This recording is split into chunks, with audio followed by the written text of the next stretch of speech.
د بلخ ولایت په دریو ولسوالیو کې د اوبو رسونې پراختیایي پروژې ګټې اخیستنې ته وسپارل شوې.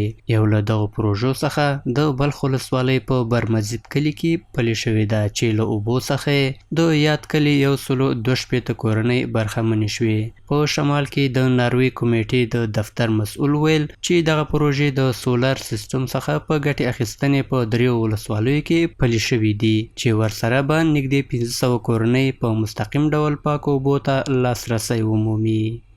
دفتر NCA امسال با کمک مالی دفتر UNDP و STFA در ولایت بلخ در 3 ولسوالی که ولسوالی‌های بلخ، ولسوالی چمتال و همچنان ولسوالی شورگل 3 شبکه آب اعمار کرد که به قیمت مجموعی $125,000 این شبکه ها اعمار شده.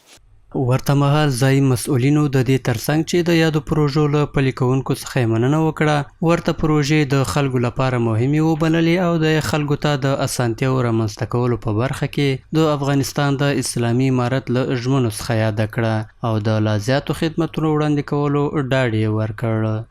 کدام مشکلات سرک یا مکتب یا کلینیک یا آب و هر مشکلاتی که داشته باشین پیشنهادتان آزادانه در ریاست انکشاف، در ریاست اقتصاد، در ولایت کرده میتونن و هر وقتی که کدام پروژه‌ای که سر بخوره با شما درک نمیکنه. سر مؤسسات داخلی و خارجی ما مردم صدا میکنیم که بیاین در افغانستان کار بکنه، خدمت بکنه. الحمدلله سرتاسری امنیت است در کشور.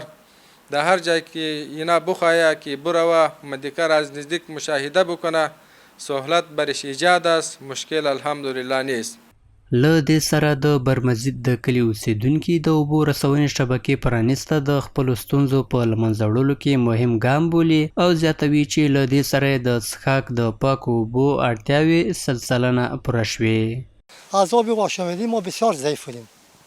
امروز که شما خدمت کردین، زحمت کشین، ما تک تک شما تشکری میکنیم که ما از آب بهره‌مند شدیم. پیش که این چون نبود، چیز نبود، تانکر نبود، بسیار مردم در مشکلات زیاد مواجه بود. بیادر از راههای دور رفته آب میورد، در غلطک، در سطل، بیادر در سر مرکب میورد. ما در اشتکای ما در بشکه در غلطک ها آب میبرد تمام روز.